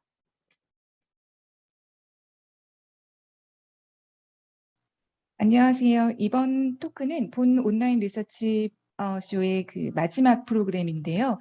새로운 지구 행성의 이주라는 주제로 3개월 동안 이 리서치 프로젝트를 함께한 연구자, 작가, 그리고 기획자 모두가 함께 참여해서 자유롭게 리서치 과정을 공유하고 또 질문하고 이야기를 나눠보고자 합니다. 이 프로젝트를 기획할 때 그 과학, 인문학, 그리고 예술의 학제간 연구가 이런 다중적인 삶을 실천해 나가기 위한 가장 중요한 방법론이라고 생각을 했었습니다. 그래서 저는 개인적으로 연구자분들의 그 어떤 전문 지식이 예술적 언어로 어떻게 이렇게 변환되는 과정을 보면서 흡사 라투르가 이야기했던 번역과 그런 정화작용 이와 비슷할 수 있겠다라는 생각을 하기도 했는데요. 각각의 세계에서 살고 있는 그 서로 다른 종들이 사용하는 언어들을 쉽게 이해할 수는 없지만 얼마만큼 서로에게 관심을 가지고 또 이해하고자 하는지에 따라서 불가능해 보이는 그런 소통도 충분히 가능하고 또 번역을 통해 또 새로운 언어로 확산시켜 나갈 수 있다는 그런 가능성을 본 것 같습니다. 먼저 시작에 앞서서 오늘 강연을 해주신 전치영 조현정 교수님께 감사드립니다. 호흡 공동체 그리고 인류세와 건축을 주제로 하셨던 그 두 분의 오늘 강연, 그리고 어제 강연과 토크를 진행해 주신 최명희 교수님의 재야생화 개념을 중심으로 8팀의 그 작가분들이 어떠한 영향을 주고받으셨는지 먼저 작가분들의 이야기를 좀 들어보고 싶은데요. 이번에 본 흥미로운 그 소재 중에 하나가 눈, 그리고 눈동자였던 것 같아요. 다양한 세계에서 살아가기 위해서는 타인의 시선, 또 타자의 관점을 이해하는 전략이 필수적일 텐데요. 신재은 작가님은 돼지와 인간의 눈동자, 그리고 각막의 교환에 대해서, 그리고 이윤재 작가님은 나와 타인의 각막 차이를 시각화하셨어요. 두 분 먼저 좀 이야기를 들어보고 싶은데요. 신지은 작가님부터 좀 소개해 주시겠어요? 네, 저는 신재입니다. 저는 인간이 비인간을 바라보는 관점을 돼지라는 동물을 매개로 한 작품을 통해서 인간과 비인간, 그리고 또 포식자로서의 인간과 피식자로서의 그 공장형 가축 간의 불편한 관계를 드러내 보았습니다. 그래서 먼저 뭐 도축장에서 도축되기 직전에 돼지 눈을 촬영한 영상 작품, 또 그 돼지가 정육사에 의해서 발골되는 퍼포먼스, 또 발골된 돼지 척추를 수직으로 갈고리에 걸어서 현장에서 보여주는 작품, 또 발골된 살코기를 정육 분쇄기에 넣어서 햄버거 다짐육을 만들듯이 이제 분쇄하는 장면, 또 도축된 머리를 디저트를 즐기듯이 제가 베어 먹는 그런 퍼포먼스 작업, 또 이 전체를 이제 구성을 아우르는 사변적인 어떤 내용의 텍스트 작품으로 이제 그것들을 풀어냈는데요. 이런 작업들을 통해서 이제 현대 도시의 일상에서 가려져 있거나 쉽게 볼 수 없는 그런 광경을 담아냈습니다. 그래서 이제 인간의 폭력성과 폭력에 의한 쾌감, 혹은 또 무심함, 그리고 공장형 가축에 대한 연민의 감정이 이렇게 좀 복합적으로 작용할 수 있도록 그런 저의 개인적인 감정을 제어한 그런 편집과 촬영으로 관객 스스로가 이제 스스로에게 질문을 할 수 있도록 구성을 해보았습니다. 네, 이윤재 작가님도 그럼 이어서 좀 말씀해 주시겠어요?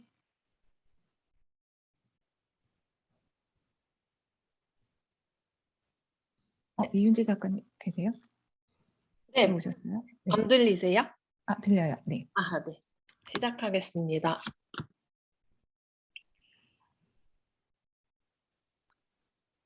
먼저 연구자분들이 현장에 아직 오시기 전인 것 같아서 제가 찍은 사진을 간단히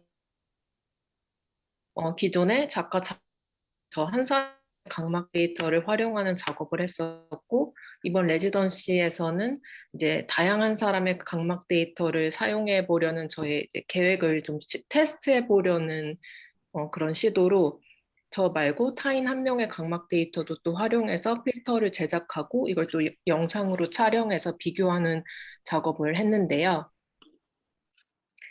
이제 똑같은 카메라와 렌즈를 이제 4대를 이렇게 사용할 수는 없어가지고 두 영상이 시차가 발생한 점이 좀 아쉽긴 했지만 육안으로 이제 볼 수 있는 차이가 드러나가지고 저는 개인적으로는 만족스럽게 생각하고 있습니다. 또 이렇게 발전을 시키면서 이 프로젝트를 추후에 어떻게 더 이끌어 나갈 것인지도 고민하는 게 좀 의미 있었던 시간이었던 것 같고요. 네, 그리고 그 황선정 작가님은 어제 좀 흥미로운 그 포엠 시네마를 통해서 리서치 내용을 보여주셨는데요. 식물들 간의, 그리고 식물과 기계, 식물과 인간 사이의 네트워크와 그런 커뮤니케이션 방식이 무척 인상적이었어요. 네, 좀 더 자세히 설명해 주실 수 있으세요? 네, 저는 이번 그 작업에서 저는 균사체 리서치를 처음에 시작을 했는데, 이 균사 리서치를 하다 보니까 이 균사들의 네트워크나 식물들이 가지는 균사체 네트워크, 또 지유류까지 계속 이제 찾아보게 돼서 이런 리서치들을 바탕으로 이 균사체들이 가진 네트워크가 어떻게 하면은 그 인간이 이런 네트워크나 이런 파트너십에 끼어들 수 있을까를 고민을 하면서 이런 균사종과 인류가 합성되고 또 긴밀한 공생관계를 가진다라는 저의 어떤 사변이 될 수도 있고 상상이 될 수 있는 그런 관점을 생성해내면서 작업을 시작을 했는데, 제 나름대로는 여러 가지를 하면서 재밌었던 부분들이 많은데, 일단 제가 생각할 때는 인간종과 파트너십이 이제 균사체가 이루어지는 것이 저는 되게 감각적으로 이루어져야 된다고 생각을 하고, 또 수평적인 형태로 이루어져야 된다고 생각을 하고 있는데, 여기서 조현정 교수님께 여쭤보고 싶었던 질문이 있었는데, 여기서는 이 곰팡이나 이런 균사체들이 기하학적 문제를 푸는 방식 혹은 미로에서 나아가는 방식의 문제 해결 능력이 굉장히 뛰어나다는 걸 발견을 했어요.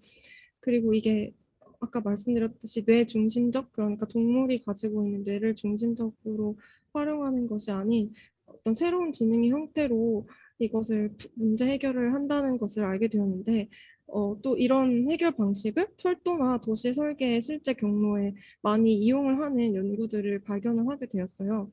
그래서 이 건축 설계나 도시 설계의 관점에서도 이런 균사체들의 유기적인 방식이나 혹은 이제 생태 메타볼리즘적 관점을 어떻게 이제 연구해서 더 진행을 할 수 있는지, 제가 어떤 걸 더 찾아볼 수 있는지 궁금했어서 두 분에 대해서 질문을 하게 되었습니다. 네, 감사합니다.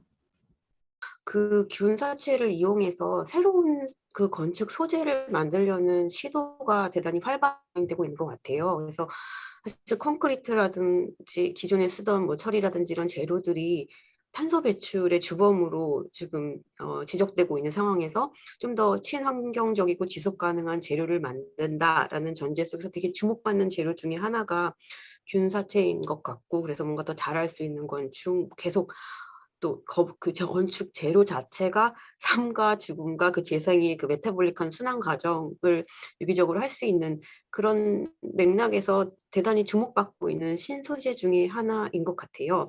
그래서 아마 뭐 요번 그 공간 잡지 2021년 11월호 참조하시면 그 소재와 관련해서 새로운 시도들 좀 참고하시는 데 도움이 될 것 같고요.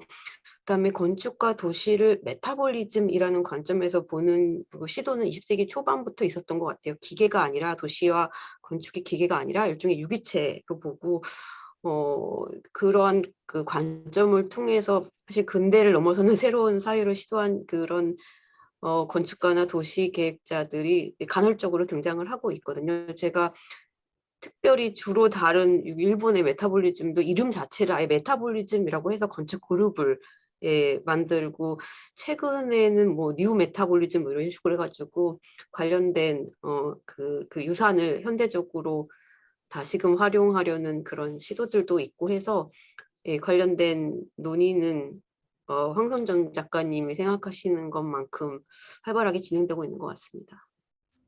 네, 답변이 다 되셨나요?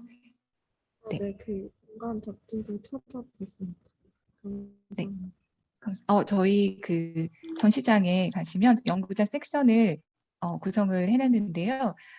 거기에 그 조현정 교수님 파트에 그 공간 잡지가 놓여 있으니까 그 전시장을 찾아주시는 관람객분들도 관심이 있으시면 찾아보실 보실 수 있으실 것 같습니다. 그리고 장은하 작가님은 어제 사실 그 토크를 통해서 최명희 교수님과 또 깊이 있는 대화를 나누셨는데, 이번 레지던시가 어떤 경험이셨는지 짧게 말씀해 주시면 좋을 것 같아요. 네, 안녕하세요. 장은하입니다. 이번 레지던시 기간은 짧기는 했지만 워크숍 통해서 최명희 교수님이 설명해 주신, 제안해 주신 제 야생화 개념을 통해서 기존 연구를 조금 더 새로운 방향으로 이끌 수 있어서 너무 기쁘고 재밌었고요. 이 연구 주제를 다음 후속 연구나 다른 기회가 된다면 더 발전을 시키고 싶습니다. 또한 이번에 레지던시 통해서 이번 레지던시 연구 결과물을 약간 시각적으로 풀어낼 수 있는 기회도 있어서 연구자로서 어떤 연구 결과물을 뭐 텍스트뿐만 아니라 어떤 새로운 매체로도 실험해 볼 수 있는 좋은 기회여서 연구자로서도 굉장히 흥미롭고 재밌었던 과정이었습니다. 감사합니다. 네, 감사합니다. 네, 사실 지금 작가님들이 다 말씀을 해주셨지만 세 분의 연구자님들께서 굉장히 큰 역할을 해주셨고, 그 작가님들도 연구자님들의 어떤 그 연구를 기반으로 굉장히 그 새로운 시도를 할 수 있었던 그런 기회가 됐었던 것 같아요. 오늘 그 이 자리에서 그 8팀은 아니고 오늘 이제 7팀이 참여를 하셨는데, 작가님들의 그 이야기를 들으시고 어떻게 그 보셨는지 그 교수님들의 의견 좀 들어보고 싶은데요. 네, 조현정 교수님, 죄송합니다. 네, 전치영 교수님께서 혹시 먼저 말씀해 주실 수 있으실까요? 네, 제가 그 컴퓨터 마우스에 문제 생겨가지고 지금 소리는 다른 걸로 연결했는데요. 잘 들리는지 모르겠습니다. 네, 잘 들려요.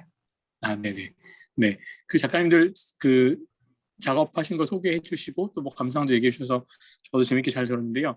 그러니까 직접 가서 좀 보고 뭐 느끼고 해야겠다는 생각이 우선 제일 먼저 들어요. 그래서 이렇게 줌을 통해서 또는 이제 강의를 통해서 만나서 얘기하고 이런 것들이 이제 유익했고 흥미로웠는데, 네, 결국에는 그 작품을 정말 이렇게 바로 앞에서 이렇게 보고 싶다는 생각이 먼저 들고요. 근데 그러면서 제가 이 프로그램 전체에 대해서 약간 이제 오늘 여러 감상을 들으면 생각을 하게 됐는데, 이게 지금 아이디어가 그 아티스트들이 작업을 하시는 데 있어서 어떤 이제 연구자들이, 그러니까 학교에 있는 사람들이 뭐 그동안 해온 뭐 연구, 논문, 책 이런 것들을 통해 가지고 뭔가 약간 도움을 좀 드릴 수도 있는 가능성, 하여튼 그런 걸 좀 모색하는 거였던 것 같은데, 제가 지금 받은 느낌은 약간 이제 그 반대 방향의 프로그램도 좀 있어야 하지 않나. 그래서 그 연구자들이 또 뭐 학교에 있는 분들이 사실은 이제 좀 한정된 종류의 어떤 소스나 데이터를 사용해서 연구를 하는데요. 그래서 뭐 그것이 이제 뭐 현장 연구일 수도 있고 뭐 텍스트를 기반으로 한 연구일 수도 있지만, 결국 제한된 어떤 종류의 소스들을 가지고 연구를 해서 그냥 뭐 글 쓰거나 뭐 강의하거나 이런 정도의 아웃풋을 주로 내는데, 그런 거를 하는 과정에서 이 아티스트 분들, 또 작가분들과 그 과정에서 어떤 교류가 있고 거기서 어떤 영감을 받고 좀 생각을 좀 다시 하게 되고, 이런 방향의 변화가 일어나서 연구자들이 어떤 생산해 내는 결과물에 조금 도움을 받고 또 이제 아이디어를 얻고, 그런 결과물의 형태나 방향 이런 것들을 조금 다르게 할 수 있는 가능성이 생기고, 그런 방식의 프로그램이 좀 있었으면 좋겠다. 그래서 연구자들이 레지던시를 하고 그다음에 작가들이, 아티스트들이 오셔서 좀 봐주시고 이렇게 얘기를 해주시고 작품의 경험을 공유해 주시고, 이렇게 함으로써 연구자들이 뭔가 좀 새로운 방향을 좀 여는 그런 기회도 그런 것도 있으면 좋겠다, 이런 생각이 일단 많이 들었습니다. 네, 여기 ACC 관계자분들 들어와 계시니까 레지던시 아, 앞으로 그런가요? 그 네네. 연구자들 레지던시 좀 만들어 네. 주시면 좋을 것 같습니다. 네. 사실 이번에 이 레지던시는 그 청년 작가 레지던시여서 굉장히 어떻게 보면은 이제 지금 막 그 커리어를 시작하는 작가님들의 중심이었어요. 작가나 연구자님들 중심이었는데, 이 ACC 레지던시에 뭐 그 리서치 레지던시도 있고, 그래서 그 관련해서 많은 연구자분들이 좀 진짜 관심을 많이 가져주시면 좋을 것 같아요. 네. 그리고 최명희 교수님도 말씀 좀 부탁드릴게요. 네. 오늘 저도 여러 작가분들께서 이렇게 준비해 주신 그 전시 내용 소개 너무 감사하게 잘 들었습니다. 저도 전치현 교수님 말씀해 주신 부분에 공감을 하는데요. 전시에 직접 가보면은 또 그 전시를 보는 경험이 약간 저의 연구를 새롭게 좀 쉐이핑을 하는데 큰 도움이 될 것 같습니다. 제가 수업을 하면서 학생들한테 이제 동물원에 대한 수업을 하는데요. 그때 두 가지로 하거든요. 그래서 한 가지는 이제 이런 디지털로 보는 그런 동물의 영상이나 자연 다큐멘터리, 이런 디지털 미디어를 통해서 보는 동물과, 그리고 실제로 동물원에 갔을 때 이제 동물원에서의 뭐 냄새라든가, 그리고 그 동물원에서의 소리, 나의 몸이 느끼는 감각, 이런 것들과 이제 비교를 해보는 그런 수업을 하거든요. 근데 그런 맥락에서 이 작가님들의 작품을 전부 디지털로만 접한 것이 굉장히 아쉽고, 실제 현장에서 신체로 감각하는 그런 작품들과의 대면 경험을 통해서 좀 많은 아이디어와 영감을 얻고, 그거를 그런 리서치 레지던시 경험을 통해서 풀어내면 좋겠다는 생각이 듭니다. 저는 이제 이번 이 작업에 참여를 하면서 저희가 보통 연구 결과를 정책적인 그런 언어라든가 정책적인 대안이라든가 이렇게 이제 풀어내는 작업들을 많이 하거든요. 그래서 실제로 이제 정책적인 폼으로 어떻게 이게 만들어질 수 있을까에 대한 고민들을 많이 해왔는데, 이것이 이제 아트 폼으로도 이렇게 만들어질 수 있다는 것을 좀 새롭게 경험한 것 같아요. 그리고 이 아트 폼으로 만들어졌을 때의 이제 이 작업들을 이렇게 보면은 실제로 이제 저희가 이야기했던, 특히 제가 이야기했던 그런 구체적이고 작은 리서치들에 대해서 작가님들이 응답을 해주시면서 좀 더 뭔가 좀 근본적인 질문들을 던지는 이제 그런 방식이 되지 않았나 생각을 하거든요. 그러니까 실제로 신재현 작가님이라는 공장식 축산 뭐 이런 데 대해서 이야기를 했었는데 그 나온 작품을 보니까 공장식 축산뿐만이 아니라 이제 먹기라는 행위가 가지는 그런 그 종과 종 사이의 그 피식과 포식이라는 관계에 대한 좀 더 근본적인 질문 뭐 이런 것들을 이야기하셨던 것 같고 장은하 작가님도 이제 외래종 이야기로 출발을 했는데 나중에 보면은 역시나 먹기라는 행위가 갖는 뭐 여러 가지 의미들 이런 것들에 대한 이제 그 이야기들로 좀 이렇게 확장이 되고 좀 새로운 대화를 여는 그런 공간을 이렇게 그 아트폼이라는 이 미디어가 만들어내지 않았나 그런 생각이 듭니다. 예, 정말 작품 재밌게 잘 봤고 꼭 시간을 내서 광주에 가보도록 하겠습니다. 네, 감사합니다. 네, 그리고 마지막으로 조현정 교수님께서도 좀 말씀해 주실 수 있으세요? 예, 안녕하세요. 저는 건축사학자로서 이전에도 전시에 참여한 경험은 있는데, 그러니까 이전에는 뭐 학술 행사에서 발표를 하거나 뭐 도록에 글을 쓰거나 하는 형태였거든요. 근데 이번처럼 저희 연구가 전시의 유기적인 일부가 되었던 적은 처음이라 대단히 신선했고요. 길지 않은 기간 동안 정말 전시를 훌륭하게 꾸려주신 작가분들과 우리 조지현 기획자님께 축하 말씀드립니다. 시간이 좀 더 넉넉했으면 보다 유의미하고 실질적인 교류가 가능했을 텐데 조금 아쉬운 부분도 있고요. 사실 제가 직접 작품을 보지 못했기 때문에 작품들에 대해서 이렇게 말을 하기는 조금 어려운데 사실 제가 최근에 아주 오랜만에 영화를 봤어요. 듄이라는 영화를 봤는데 혹시 보신 분도 계실 거예요. 그거 보는 내내 다른 행성으로 이주하기라는 이 전시 테마가 계속 떠올랐어요. 그러니까 사막 행성이라는 대단히 극한 조건을 그리고 여기서 생존하기 위한 전략을 뭐 건물, 의복, 행동 양식 이렇게 다각도로 구체적으로 형상화내고 있고 또 미래라는 그 미지의 세계를 표현하기 위해 전혀 새로운 비주얼, 새로운 소리, 새로운 물질을 이렇게 상상하고 구현한다는 점에서 이 전시에 참여하신 작가분들의 작품이 계속 떠올랐거든요. 뭐 예를 들어 우리 박지수 작가는 인류세의 사운드스케이프를 시각적이고 촉각적으로 번안하는 작업을 하시고 또 나혜수 작가는 공기가 제한된 디스토피아적인 미래의 주거는 어떨까라는 그런 구체적인 문제를 던지시고 또 강민희 작가 같은 경우에는 인류세의 문제를 감수성이라는 차원에서 접근하고 계시고 황선정 작가분은 인간과 식물 생태계 간의 새로운 관계, 공생관계 이렇게 모색하고 계시고 그래서 저는 같이 이렇게 줌으로나마 교류한 경험이 대단히 즐거웠고요. 아마 그 인류세와 관련된 논의에서 예술의 역할, 의미는 지금 작가분들이 하시는 것처럼 여러 가지 그럴 법한 내러티브 그리고 생성한 이미지를 통해서 이렇게 앞으로 불투명한 그 미래를 인식할 수 있는 새로운 틀거리들을 제공해 주는 데 있지 않나. 그래서 좀 먼 남의 일이 아니라 정말 우리의 당면된 그 구체적인 과제로 인류세의 위기를 여겨질 수 있게 하는 그런 역할을 해주시지 않나라는 생각이 들었습니다. 마지막으로 그 조지현 선생님께서 그 이메일 상으로 아트 리서치와 연구자들 간의 리서치에 대해서 어떻게 하는지 잠깐 물어보신 적이 있었는데요. 사실은 저는 본질적으로 아트 리서치와 학계에서 있는 리서치를 별개의 것이라고 보지 않습니다.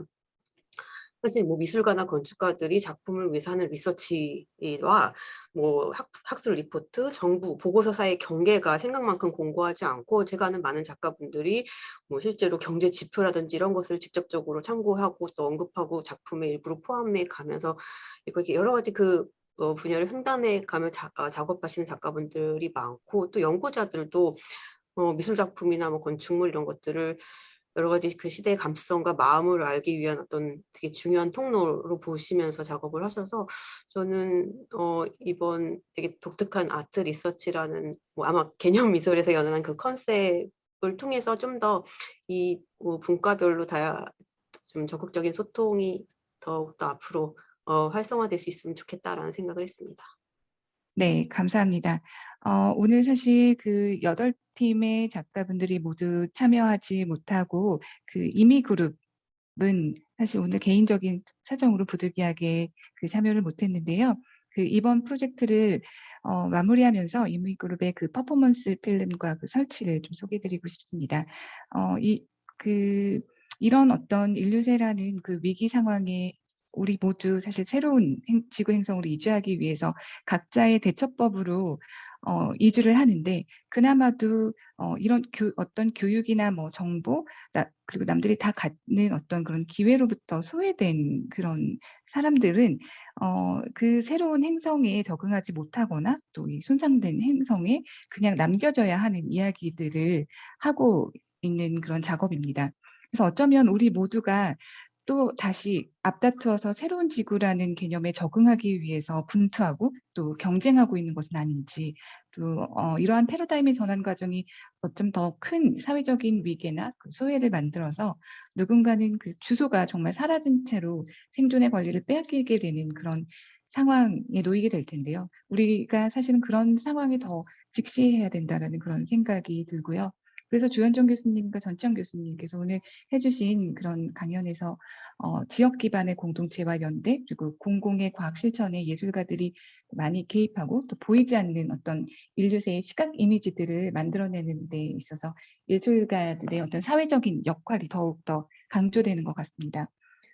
3개월 동안 함께 해주신 작가님들과 연구자님들 그리고 또 가장 많이 써주신 그 디노마드의 정서영 그리고 정가희 매니저님 그리고 이 모든 것을 사실 가능하게 만들어주셨던 그 ACC의 박계현 사무관님께 감사드리며 이 온라인 리서치쇼를 마치도록 하겠습니다.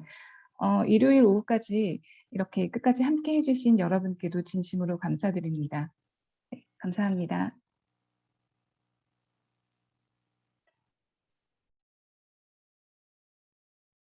열쇠를 그 집 앞에 묻었었거든?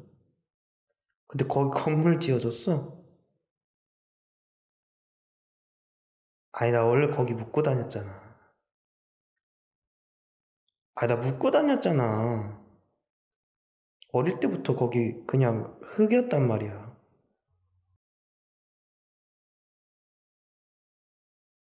네, 여보세요. 네, 여기 집 앞에 땅에 건물 생겼거든요?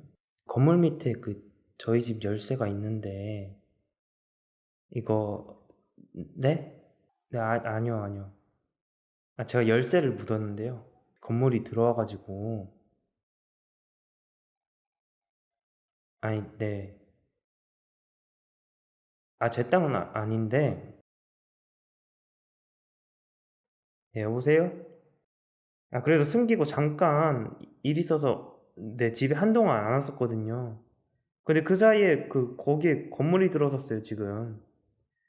네? 네? 네, 알아요. 제 땅 아닌데, 그게 오랫동안 집 앞 공터여서, 네, 제가 그냥 화단으로 썼거든요. 네, 다 어릴 때 그냥 집 앞 화분에 집 숨겨놓고 왜 살고 그러잖아요. 근데 그 사이에 지금 공터에 건물이 들어서가지고 지금 제가 그 집안에 민증하고 뭐 다 있는데, 뭐 불러도 문을 안 따주신대요. 제가 거기 있는지 사는지 모르니까. 예?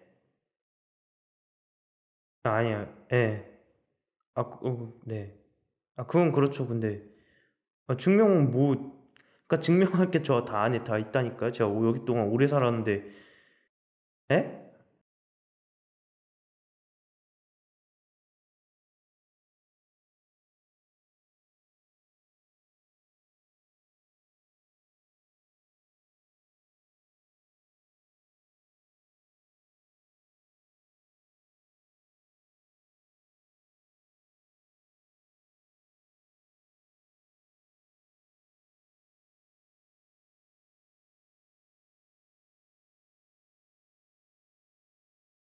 어. 야, 아니,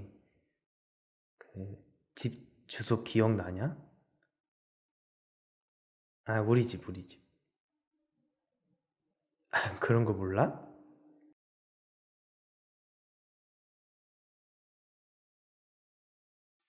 여보세요.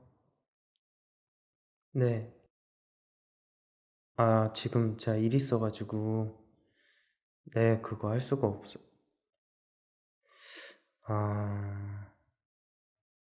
아, 근데 혹시 제가 그 주소를 좀 알 수 있을까요? 네, 근데 저희 집 주소가 지금 어디로 됐나요? 그 개인 정보.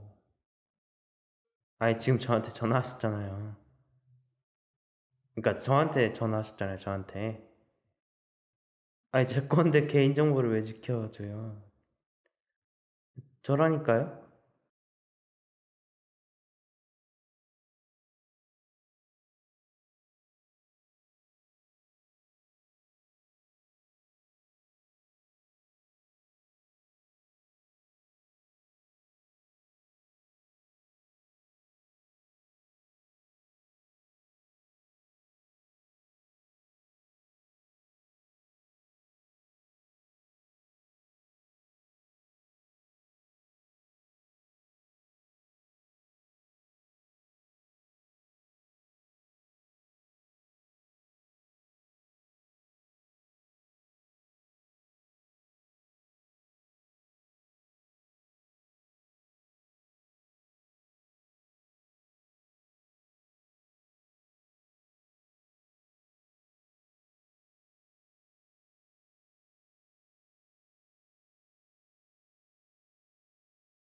열쇠가 재개발이 됐어요? 아, 주소요? 주소,